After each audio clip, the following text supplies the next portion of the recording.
So we will be starting with Weber. We have completed Emile Durkheim. So what are the topics that we have covered under Emile Durkheim? Guys, what I'll do is I'll quickly go with the critical analysis part, so that this is something which you need to do from your side. Anyway, there is one session on critical analysis which is available to you in the application. That is something which you need to cover it from your side. Okay, so there I'm talking about all critical analysis, all criticisms, the contribution, criticisms, relevance, general criticism, specific criticism.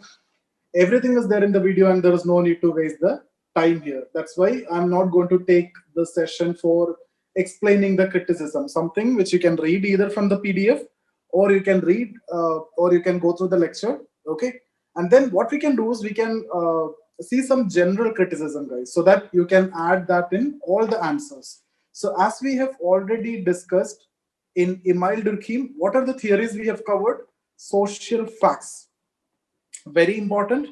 I hope all of you know this, and there is no need to have any confusion. Everything is a social fact.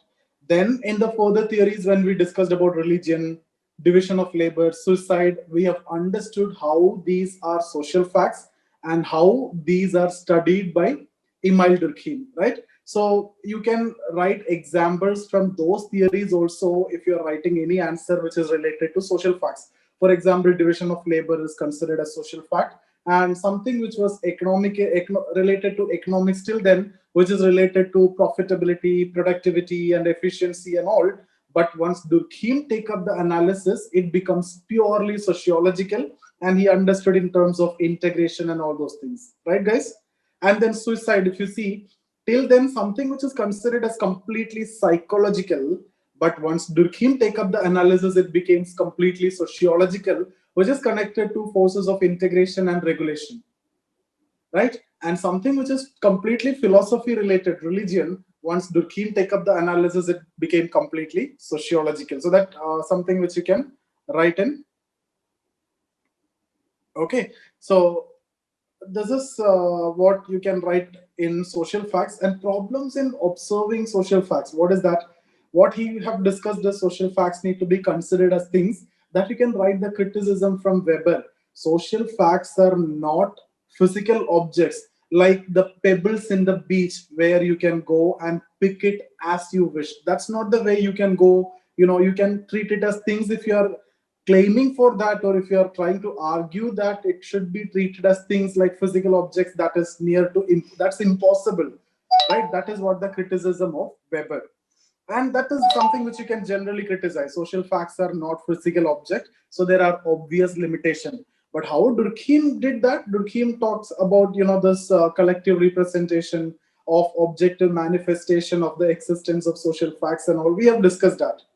So social facts, the definition, the characteristics, the rules to study social fact, and you have seen the application of these rules. For example, rules of distinction, normal, pathological, in all the theories, right? Rules of explanation, theoretical explanation, use of scientific methods, and all those things we have seen, and he have demonstrated. He is not only talking about these things, guys. He have also demonstrated practically how can you study social fact. Okay, so guys, all those studies which we have done, the theories, you should be in a position to use, if the question is asked on social fact, to give various examples and to substantiate your point. For example, if you're talking about rules of distinction between normal and pathological, you can take example from division of labor. He discussed about abnormal form. Suicide, he discussed about abnormal form. Crime, if it goes beyond a limit, it becomes abnormal, right? So from the theories, you can take up some examples, and then you can do it in a much better way. That's how you need to do.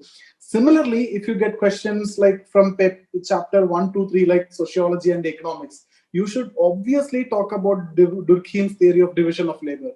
This is how you can use thinker to explain that connection between economy and sociology.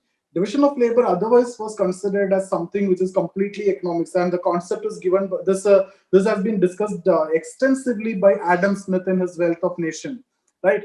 To increase productivity and profitability, but this becomes sociological. Okay, similarly, psychology and economy, sociology, if you get a question, You should be talking about suicide. And from Weber also you'll get a lot of content, because Weber is completely talking about what? Micro, internal aspect, the meanings and emotions. So obviously you're going to get a lot of content for psychology, sociology. Religious revivalism, I don't understand, Kavin, why you're asking in this context. Religious revivalism means, what do you mean by revival? Coming back. What is revivalist movement? What are the revivalist movement that you're studying in history? Tell me quickly. Why you say reformist movement, revivalist movement? They're asking for, the emergence of Ahmadiyya movement, not Ahmadiyya movement. Ahmadiyya movement is a kind of reformist movement. Arya Samaj, Shuddhi movement is part of Arya Samaj. Wahhabi movement is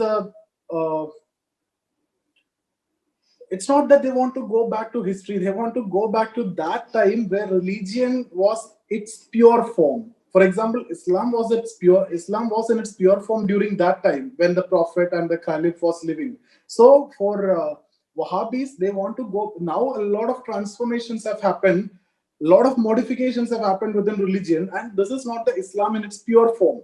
So they want to go back. Similarly, go back to Vedas. That's what revivalist. So revivalism means religion is coming back to your life. Okay, that is a different concept, guys. I'll be discussing that later in your chapter on religion. We have that topic in paper 1 also, in paper 2 also. Religious revivalism, secularism, fundamentalism, communalism, and all those things will be covered later. At this juncture, that's not required. Okay. So division of labor we have discussed, and then we have discussed about religion, and we have discussed about suicide. So guys, tell me, we know the structure of critical analysis, right? We will go for CCR. So first, you know what to write as the introduction. We have done enough. Founding father of modern sociology, and then macro sociologist, positivist, wanted to make it similar to natural science, gave distinctive sociological explanation, and thereby gave the initial legitimacy to the discipline. So there are a lot of things you can talk as the introduction, but hardly how much you need. You need hardly 20 to 30 words, right? So always keep in mind, this is the maximum you need to write. This is the maximum you can write. Now, if you are, there will be space, guys. That nobody's stopping you to, write only 250 words. You may be able to write 350 also. But ultimately, what you're doing, you will be writing 350 words, and you're compromising this 100 words in another 10 marker for sure, because you're not getting time. So at the max, you can write this 250. Even though they are saying 250, in my opinion, you should be write around 230 words. Okay, so 230 to 250 is what you're going to write. Similarly, in your 10 markers, you will be writing somewhere 130 to 150 words, not beyond this. So understand, this is what you need to write. Now, once you know that this is what I need to write, then you should be formulating.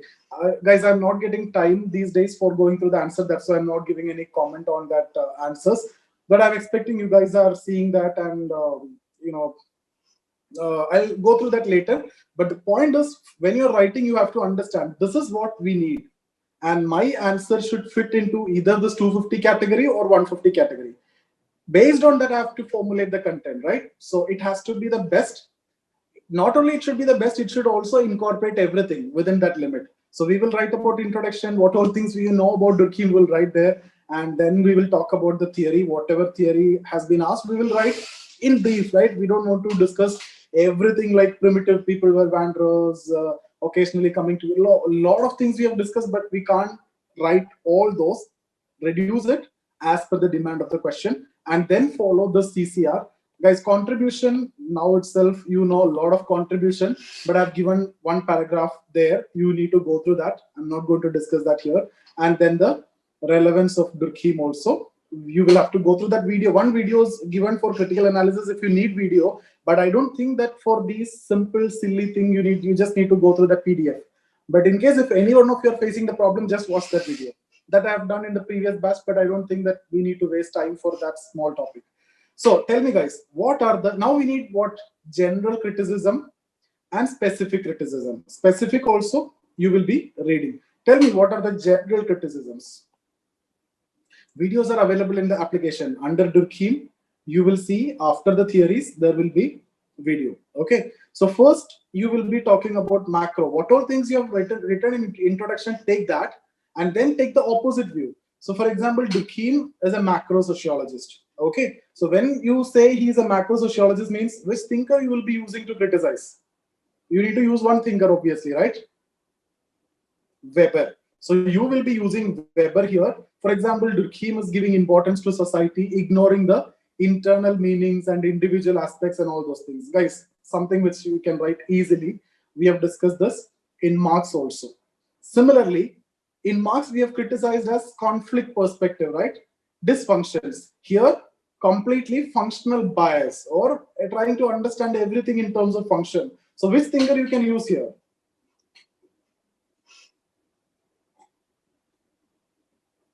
You guys will be using Marx, right? Or any Marxian theorist. Later, you will be studying a lot. So you will be getting a lot of inputs also.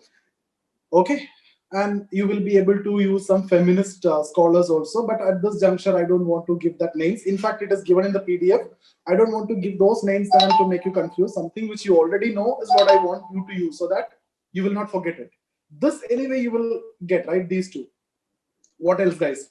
His theory is he is claiming that it is inductive theory, but it's actually the all the theory. If you see, it looks like the conclusion was there already in his mind even before he take up the analysis, and he have collected those data specifically so that it will suit his convenience. So even though he claimed that he's an inductivist, it looks like he's a deductivist. All his theories is almost like a deductive theory. The conclusion is already in his mind. Whatever he wanted to tell, it is already there in his mind, and based on that, he collected data. So that also you can criticize. Okay, since we have used already macro, there is no need to specifically write about positivism because this will cover positivist aspect also. If you need, you can write again. He tried to make theories generalization, but these are not completely applicable everywhere, right? The theories, whether it is related to suicide or division of labor or everything, then yeah, obviously that you can write in specific criticism, that quantitative, right? Statistical techniques, the use of statistical techniques in suicide, that was not appropriate. That is also questioned by many thinkers because of its problem with data that he collected and all those things. So guys, this is what this 4 or 5 general criticism is enough for you to criticize any theory of the key. This will give you confidence. Now what you need is specific criticism, just 2 or 3 from each, okay, which is given in the PDF that you need to refer and you need to complete it, update the notes and complete it. Okay, guys. So now what we are going to do, we will be discussing about Weber. So tell me, guys, what all things you know about Weber so far? Quickly. Micro. All of you are saying only one thing, micro. What else? Interpretive sociology. Social action is theory, yeah. Study social action, yes. Internal. Wostahanism. Who's that nice guy? Who? Weber. Why? Deductive? It's not a completely deductive approach. Meanings and motives of individual. It's not, yeah, we don't tell it as causal theory that we use, Praveen, that we, to all of you, causal theory we specifically use in case of Durkheim. He wanted to establish cause and effect relationship, that's there, but we don't want to tell causal theory. Maybe, okay, causal explanation, but that will be more suitable for Durkheim. When you are using these words, you can be a little more careful. You can use it completely cause and effect. That will be better. Study the meaning in order to establish cause and effect relation. Formal school, yes. Objective understanding of subjective reality. That means one of the first introduction that I can write is, with respect to that, we can write, right, Kavin? We can say he is considered to have bridged the gap between positivist and non-positivist. That should be the first line or the most important point which you can write. Weber is considered to have bridged the gap between positivist and non-positivist, right? He's actually the turning point. Subject matter have changed. The method of inquiry remained the same. That's why objective study of subjective reality. I hope all of you know that. We have spent a lot of time in understanding that part. Okay. So guys, that's it. From here, now let me ask you, will you be able to write a good introduction with this guys, you don't forget about the, the paragraph that I'm giving, the sentence that I'm giving. You should be now onwards matured enough to write from your side. These are the things, these are the points that I need. Now will you be able to write an introduction? That's what you need to think. You should be. If not, trust me, guys, it is not going to be possible for you to mug up these introduction and to write it during the exam. I used to do this during my time, but later when you get the knowledge, then you will understand you can write better. There is no need to mug up those introduction either from here or essential sociology or any other sources which you're referring to. No need. Don't try to mug up an introduction or conclusion. That is something which can be, written from your side, and that will be best, because you'll get that flow, that charm will be there when you're writing the content that you already know. When you're writing based on the demand of the question, that along with the content, that that flow should also be there, right? So now will you be able to write it keeping all these things in mind? Interpretive sociology, micro sociologist, father of modern sociology, bridge the gap between the two, right? And then gave subject, what is the subject matter? You guys didn't tell me about the subject matter. What about the subject matter for Weber? Ah, yeah, tall, not social actions. Idealist Hegel. From there is a changes there. Okay, so that's it. Let's see the introduction, and then we'll go to the theory, social action.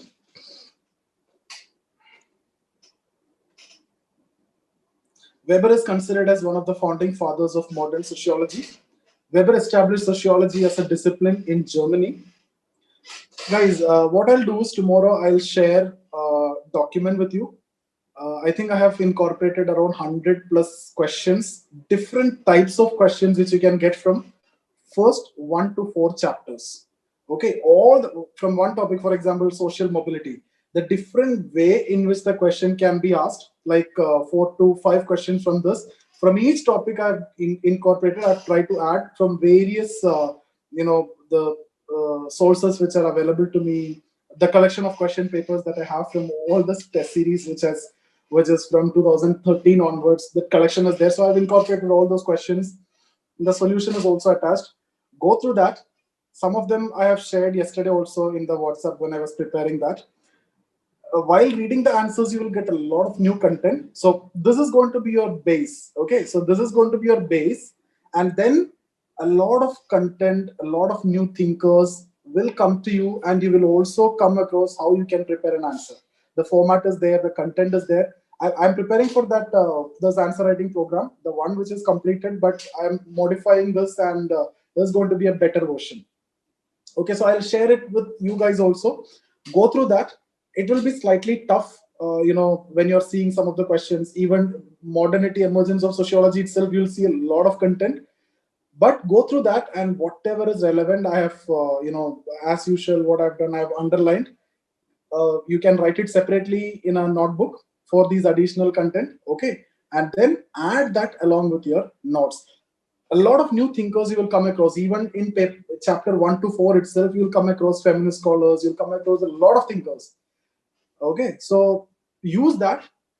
But if don't get demotivated. You may think that we have done very little, but what we have done according to the syllabus. But I'm also thinking about the possibility that all these dimensions in which the question can be asked, and all those thinkers are incorporated. But trust me, guys, hardly 130 140 words is what you need, which is already there with you. But in a worst case scenario, if you need to write something more, take the contents from that. Okay, so it's a huge document, 1 to 4 itself. A lot of questions and a lot of content is there. You guys are complaining that 1 page, 2 page, 3 page is the not. So that will be over. For one topic itself, I have given a lot. Okay, so I'll share that tomorrow. I think we'll be starting day after tomorrow, so I'll share that tomorrow. Go through that and prepare it yourself. Okay, guys, and then you can join the program later once the prelims is over. Okay. He discussed the scope and nature of sociology along with distinct methodology for sociology. So we will be discussing all these. What is the scope of sociology?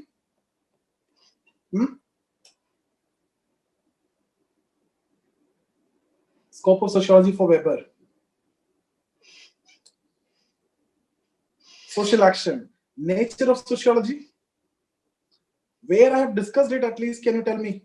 In one of the conclusion, I have used it. Weber discussed the nature of sociology in one of the conclusion of one of the typical question which you can expect. Where? Not positivism, Arjun. Yes, message in public, not direct message. Science, right? So in science, we have discussed it towards the end. What we have discussed, the nature of sociology. According to Weber, the science study matter which do not have consciousness, so whose behavior can be predicted in terms of cause and effect easily. But sociology, dealing with human beings, that's the nature of sociology. Let's not discuss too much about it. Distinct methodology, guys, will be discussing about ideal types, Westerhand, causal pluralism, comparative analysis, and all those things. And you will see the use of it also in various theories. Okay. Weber resolved the major controversy with respect to contradictory claims of positivist and idealist in the context of sociological knowledge. He is considered to have bridged the gap between the two. Okay, on one hand, he proposed use of scientific methods for achieving objectivity, and on the other hand, he intended to study the meanings attached by the actor to the action and making it as the basic subject matter of sociology. This is what we explain in one word. What one line? What is that one line? The entire this thing. On one hand, he is this, and on the other hand, he is this.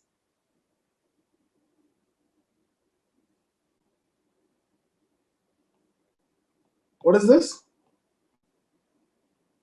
Objective study of subjective reality. Okay, so either you can use that or you can explain this completely. Okay, in this way he used and accommodated the diverse claims of both perspectives.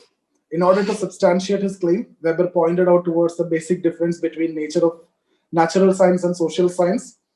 In natural science, the basic unit is matter, which is not having any consciousness, whereas social science, it's human beings which is having consciousness, right? Due to this difference, there is a limitation on development of generalization in sociology. According to him, social reality cannot be studied without taking into consideration the human consciousness, which exists in terms of subjective meanings, motives, and emotional aspects. So ultimately, what is that line is all about? You should be studying the internal meanings. Thus, the subject matter of sociology is to study the subjective meaning. But how? Using scientific methods. What does that mean? Study objectively. What? Subjective meanings. Study objectively, subjective meanings. Study objectively, subjective meaning. Objective study of subjective reality. Okay? These claims of Weber are found in the book Methodology of Social Science, written in the last decade. So he is defining sociology. Sociology is a science which attempts at interpretive understanding of social action in order thereby to arrive at an explanation of cause and effect. So what is sociology? He is saying sociology is a science. You remember, this is not science like physical, natural science. It is because of method of inquiry is scientific. It's a science, right? So sociology is a science which attempt at interpretive understanding, interpretation, right? Interpretive sociology of what? Social action. And what you need to do? To establish cause and effect. How you are going to establish cause and effect? By understanding the meaning.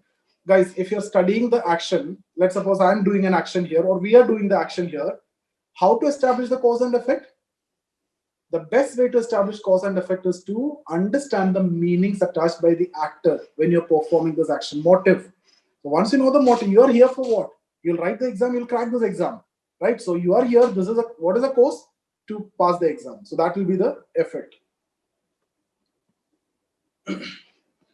Further, he defines social action as, okay, guys, tell me here, which elements are related to positivism, which elements are related to non-positivism? Out of the underlined ones, we can tell. So there are only 4, out of which are related, 2 are related to positivism, 2 related to non-positivism. What are they?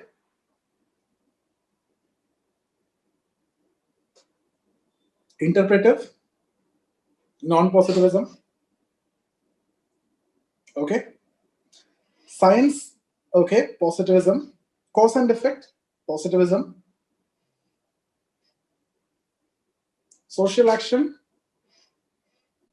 Social action. Non-positivism. Okay. So let's see definition of social action. Any action is social by virtue of the meanings attached by the actor. So guys, it's very simple. Any action you do, it is social, provided there should be some meanings attached by the actor to the action. And so this is one thing. It takes into account the behavior of others and is thereby oriented in its course. So you need to mug it up. I'll tell you what is it ultimately. Guys, any act is social. Two conditions. One, there should be meaning. I'm doing this. Is there any meanings attached? Yes. So is it social? Yes, the first condition is met. What is the second condition? It should be oriented towards other person. My action is oriented towards you. So can I say it is social action? Yes. So what is it? Any act is social by virtue. Any act is social. Now, two conditions. The definition you can remember any point of time, not an issue. Okay. So any action is social. Two conditions. What are they? Meaning should be there. Orientation should be there. That's it. You are doing an action. You are listening to this. You are doing an action. There is a meaning, and it is oriented to me. So this is also a social action. Okay, guys. What are the two conditions? Meanings and orientation. One more thing. This orientation is not direct. It is not that the person need to be physically present. Are we physically present? No, right? It is at the mental. I am expecting you guys are at the other end and you are listening to me. I am not seeing you whether you are sleeping or you are there or not. But I am just talking to you, expecting that you are there at the other end. Then every action, how can it be social action? You drinking water. Can it be social action?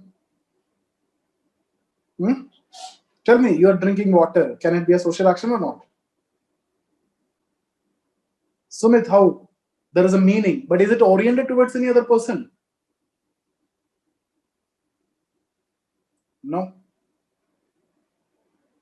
No, right? So two conditions has to be met. It's not that all the action will be social action.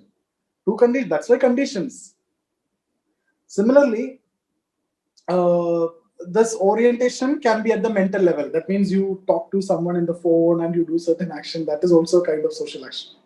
Meaning is there, right? Orientation is there. Drink water in a glass. I didn't understood. Drinking water, how can it be a social action?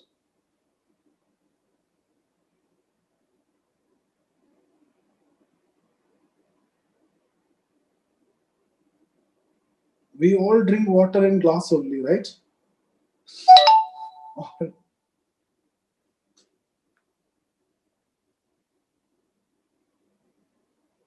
I didn't understood what do you mean by that.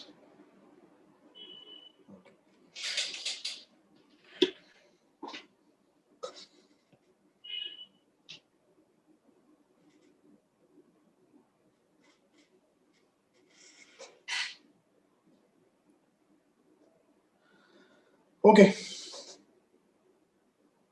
So I hope this is clear. For any action to be social, there are two conditions which has to be met. Actor should attach some meaning to the action. Okay. That is, the act must be consciously performed. In contrast to this, an actor takes action which is biologically conditioned. Guys, you may do certain actions which are biologically conditioned, right? That is not social action, like blinking the eyes. That's not social action. These are those repetitive acts which are performed by an actor mechanically. Every time you do this, okay, breathing and all those things, right? Weber terms such act as behavior. So behavior, this is not a, but if you're blinking eyes for explaining or expressing something to someone, then that is social action.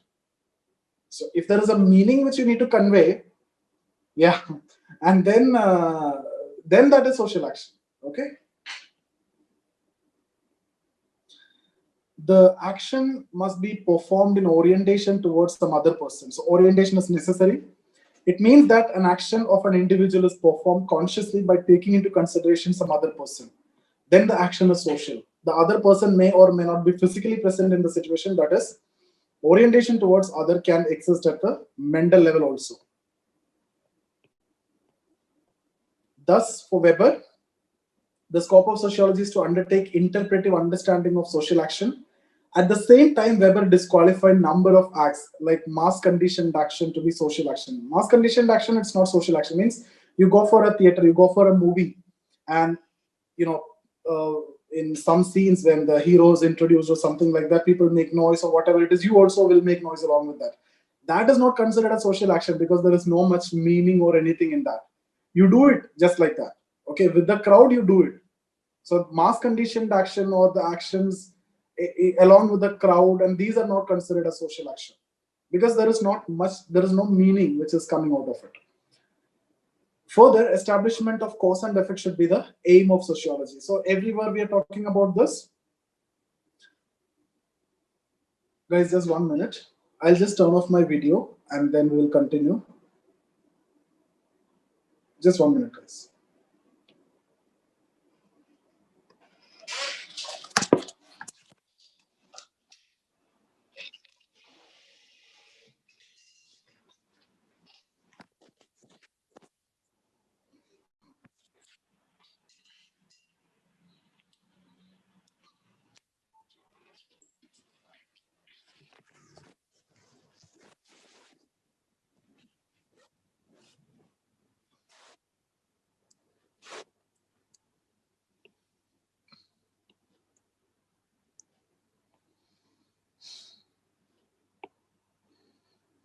Okay, so establishment of cause and effect should be the aim, and understanding the meaning attached by the actor to the action can help to establish the cause and effect relation. So how to establish cause and effect relation?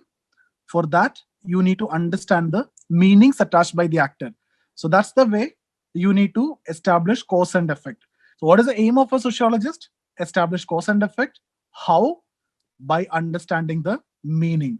Now, how can you understand meaning? He gave a method, Verstehen. So guys, we are going to discuss this method now. And then I'll also briefly talk about ideal type here. But tomorrow I'll be discussing ideal types separately in detail. So just like that can be a separate question also. For understanding an action, Weber proposed the method of Verstehen. So what is Verstehen is all about? Verstehen means comprehension. Like you need to comprehend. So ultimately, when you say Verstehen, it means comprehension. Now there are two steps or two ways this can be done. Direct observational. Okay, this is a kind of objective understanding, and then explanatory understanding. And for explanatory understanding, he have given some steps also, like you have to come to the wavelength of the actor, right? And then you have to use the language and medium, exactly same medium as that of the actor. Talk to the actor, talk to the, or use the secondary sources. Secondary sources means not to the actor, those connected people to the actor, like the relatives and friends and all, and try to reconstruct the situational constraints. So he have done something, right? Yeah, eyewitness means, like, see guys, this is same as that of a police officer who's investigating a crime. What he will do, so if you are suspecting someone, what he will do is, yeah, you will be taking evidences from the witness. That's what you mean by secondary sources, right? Those who have seen those cases or anything, those who have some knowledge about this suspect, you will get a lot of information from them. That's what using secondary source. Then you will have to come at the same wavelength of that person, and then you will be questioning that person, and you will be using the primary source. Primary source means from that person you will get it. So these are the two steps which is followed. Actually very simple. This is not a method only, this is a criticism. When you see the criticism of Verstehen, firstly, Weber himself never used this. Secondly, this is just comprehension. How can you call this as a method? That is a criticism. Okay, so the idea is the meanings must be comprehended, and this comprehension has to be done by a trained investigator. The task of comprehension is to establish meanings attached by the actor to the action. The method used by Weber has been largely borrowed from Karl Jasper's method of comprehension. But Weber used it as scientific method in sociology for the first time. Comprehension or understanding takes place in two levels. Direct observational understanding, which involves directly establishing the subjective meanings of the actor. explanatory understanding, which involve understanding the meanings by exploring the situations and constraints of the actor. So we have direct observational understanding, one level. What is that? Directly establishing the subjective meaning of the actor. Okay, explanatory understanding, exploring the situations and the constraints of the actor, means you're trying to come to the wavelength. Okay, there are some steps also which you can see here. The investigator will try to reconstruct the situational choices and constraints of the actor. This involved developing a description of the action by using secondary sources. For example, that I've told you, right? If you need to study something, you can ask to the relatives and friends and something like that, right? Then that is what we mean by secondary source. The second step, the investigator should come with the same wavelength of the actor. That means the communication and everything. This involved developing appropriate communication ability, which helps the investigator to effectively interact with the actor. Then the investigator, while interacting with the actor, should not have any sympathy. Oh, guys, why he's saying there should not be any sympathy? What does this show? This shows his concern for objectivity, right? There should not be any bias. If you are having any sympathy, then there will be bias and the investigation will be completely jeopardized. He should remain indifferent. So yeah, value neutral, you can use any of these words, and should be interested only in establishing the meaning. This further helps in ensuring objectivity of investigator. The investigator can enter into conversation with the actor towards the end. That's what you mean by primary source, and use primary sources for establishing the meaning. Thus, a combination of direct and explanatory understanding can help the investigator to correctly establish the meanings attached by the actor to the action. So if the question is asked, you need to write these content. Separately, they can ask you Verstehen and its limitation. Limitation you can use, like Weber himself has not used this method, and this method has been criticized by many scholars as it being a method in itself. What is there in it actually? Comprehension can be done by anyone. It can involve bias also when you do the comprehension, whatever you say. But what Weber says is it need to be done by a trained investigator so that you can remove the bias. In this way, Weber maximizes the probability of understanding meanings correctly. Further, other methods can be supplemented with the method of Verstehen in order to establish the correctness of meaning. Guys, this is one of the most important pillars of Weber's methodology. He always say, we will discuss that tomorrow again. For example, one method you are using, plus you use another method. Plus you use another method. So what will happen is you can establish the meaning more correctly, more probable meanings you can come across. For example, if he's studying the phenomena X, he will say that this A may be a cause. He will also say that B will also be a cause. Then he will say that C may also be a cause. This is the reason why it is very difficult to criticize Weber. If Weber is saying A is the cause, and then you are criticizing by saying that B is a cause, then Weber will say, yeah, B also may be a cause. This is what you mean by causal pluralism or causal probabilism. There are different probabilities and there are plurality of causes possible for the same phenomena. Guys, don't worry about these words. I'll be coming to this and I'll give you examples in the coming sessions tomorrow and day after tomorrow and all. Okay, so don't worry about this. So that's why very difficult to criticize Weber. So he have given another method, ideal type. I'll discuss this in detail tomorrow, but I'll tell you what we mean by ideal type. Guys, when I say ideal types, it means the regularities. What do you mean by regularities? Regularly seen elements of any phenomena. For example, when you talk about family, tell me guys, what is coming to your mind when you see family? That is what you mean by regularities of family. That is exactly what ideal types. Okay, so guys, shortcomings are there. We'll come to that. So what are the regularities, guys? Like family, you will say it give you economic security, right? It give you emotional security. It is a sexual gratification, okay? And then social security and all those things. Then what? Taking care of child, taking care of aged, and all these things, right? These are what comes to your mind when you see this word family. This is what the regularities of family. That means regularly seen element. That is what ideal types. Nothing. There's a simple way to understand ideal types. What do you mean by ideal types? Identifying the regular elements. You will see, guys, tomorrow. Capitalism. What are the ideal type? Profit motive, accumulation of wealth. These are what comes to your mind when you see capitalism, right? That's what you mean by ideal types. But what he says is, but I'll discuss this in detail tomorrow with the PDF. Okay. Alienation of workers, that is not regular thing. Have you ever heard alienation of worker before 5 days? Now you are saying that, is that regularities? Is that a regular thing which you can say alienation? I hope you have heard that word for the first time in Marx itself, right? So how can you say that is regularity? But these are regular things. We know this. Everybody know this. Okay. So, but the problem here is, guys, when I say ideal type alone, these are individual elements. If you take these individual element will not help you to understand family. For example, when I say economic security, does that mean I'm talking about family? It could be from government, you will get economic security. It could be from your friends also. Similarly, emotional security, it can be from your friends as well. Sexual gratification, not necessarily family. Taking care of child, there are child care centers. Taking care of aged, old age homes are there, right? So individual elements, if you see taking care of aged, if I'm saying that's not family. But if you combine all these, is there any institution other than family which will take all these functions, guys? No. So these are regularities. Individual elements will not help you to understand the reality, but once it is combined, it will help you to understand that particular social reality. That's what I mean by ideal type. The detailed discussion I'll be doing tomorrow, guys. Okay, so I'm just skipping this part.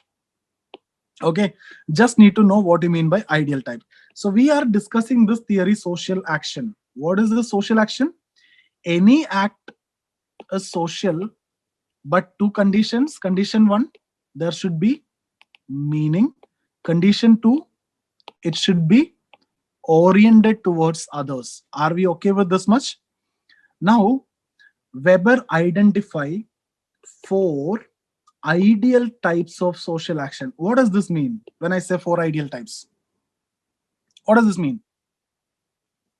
4 regular action, 4 regularities. So these are the 4 actions actually. That means if you take any action, it will be fitting into any of this or the combination. You got me? So when I say Weber identified 4 ideal types of action, means there are 4 regular actions. What are they? First one, traditional action. Second one, affective action. Third and fourth, actually, rational action.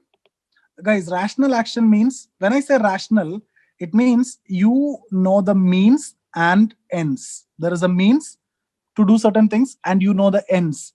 When you're preparing for this exam, you know the end. You'll be cracking this exam, right? You have to go through this process, that the mean, and you have to achieve this goal. That is the end.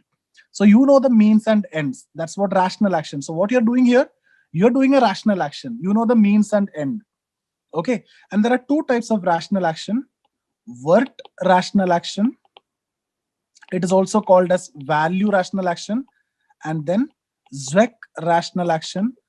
Okay, which is a pure rational action.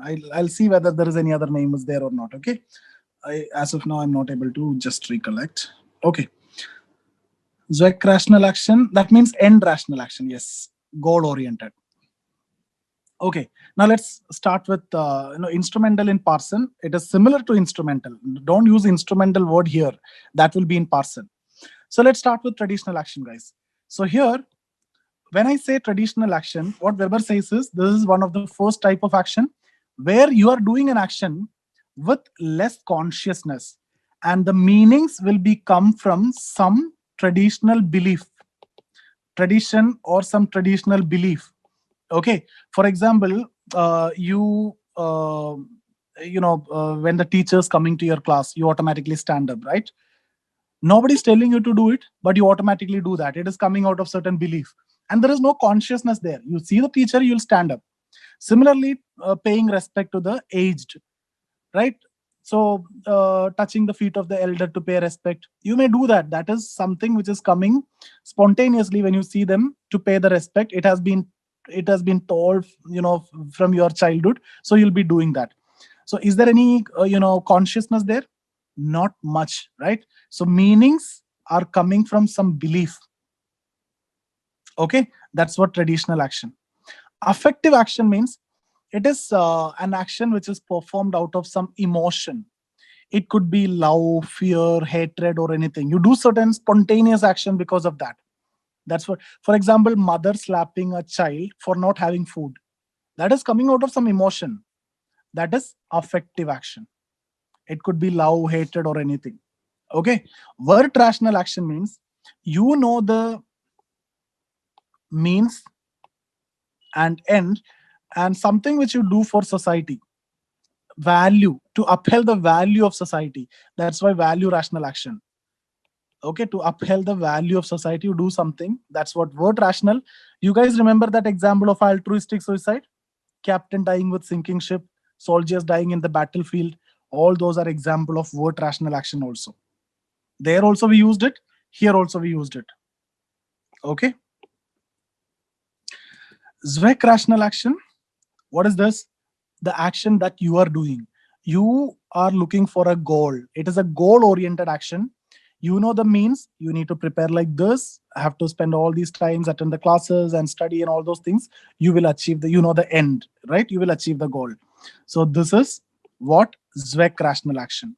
So traditional action, meaning comes out of some belief, very less, consciousness. Here consciousness will be more.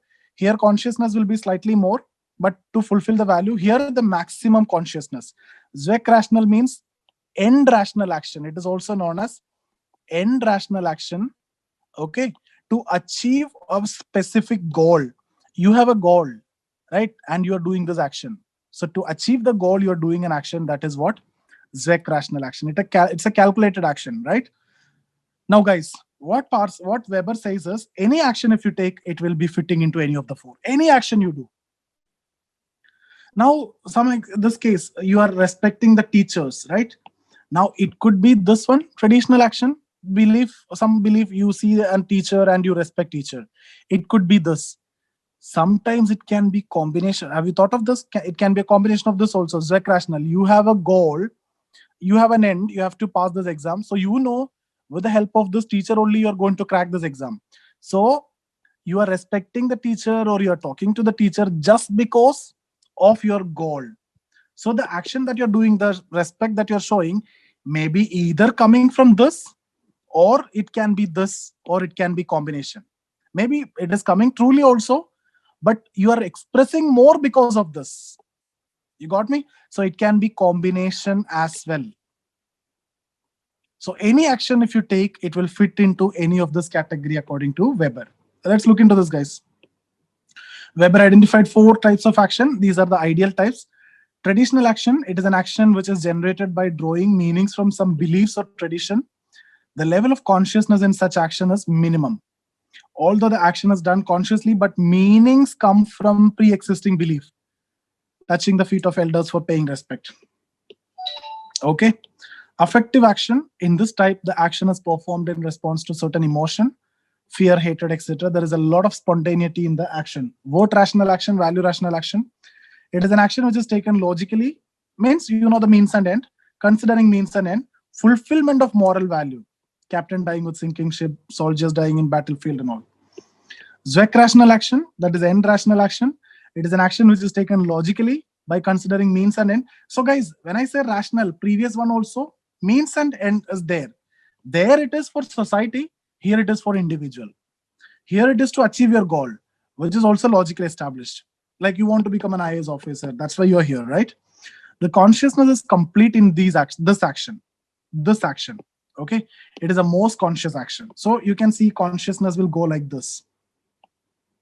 If you plot degree of consciousness here, this will be traditional, this will be affective, this will be vote rational, and this will be Zweck rational. Actual action may be compared with these ideal types to identify more meanings attached by the actor to the action. Thus, Weber believed in plurality of causes, and causal pluralism is one of the strong pillars of Weber's methodology. For example, you see, you respecting a teacher, right? Why?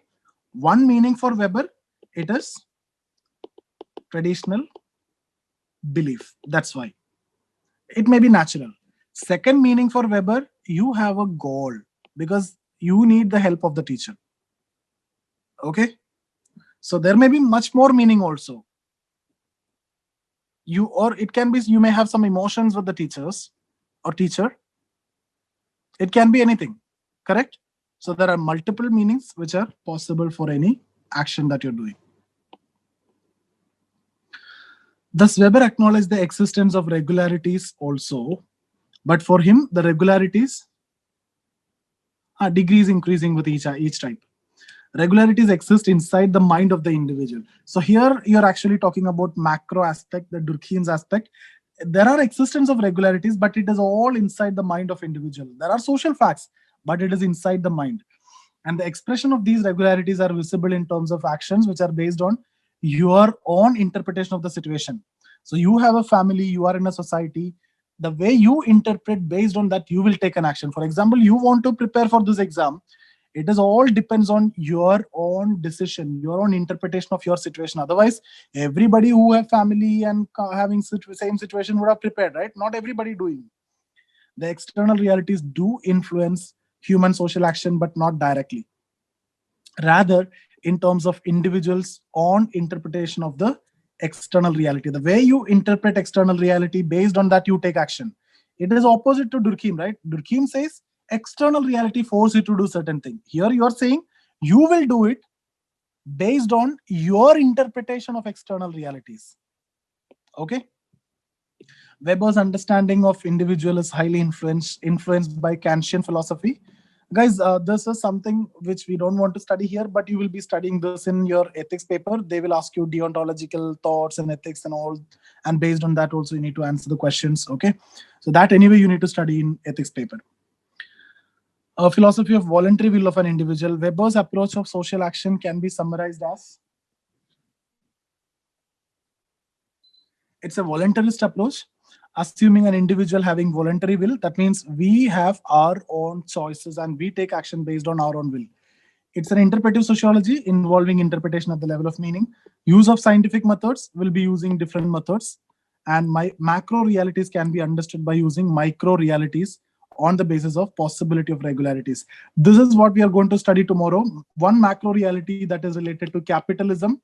We will try to study this by using some micro reality. That means some meanings of individual, how it led to capitalism. This I'll show you tomorrow. Okay, so guys, that's it. Very simple concept, social action.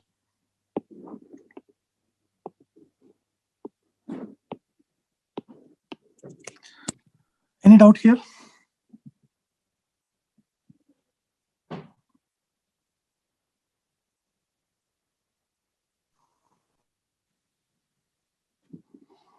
No, Kantian philosophy at this juncture, that's not required. That's not part of sociology. That will take a lot of time to explain. Kantian philosophy is talking about, individual have their own will and all those things. Will not time here to discuss that. That's a big.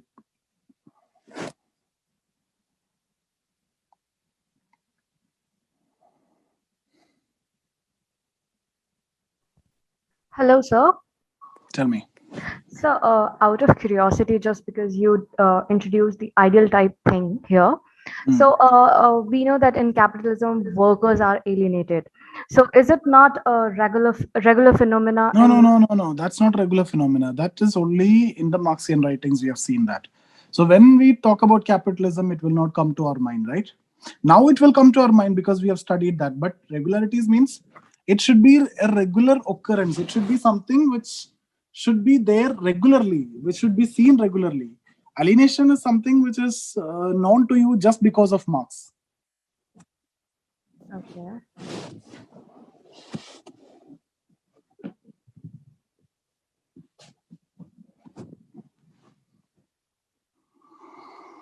Hello, sir. Mm. So, as you mentioned the example of family, so how can we understand, or how can we wrap our heads around the concept that everything will be an action, like let's say social security or emotional security or something.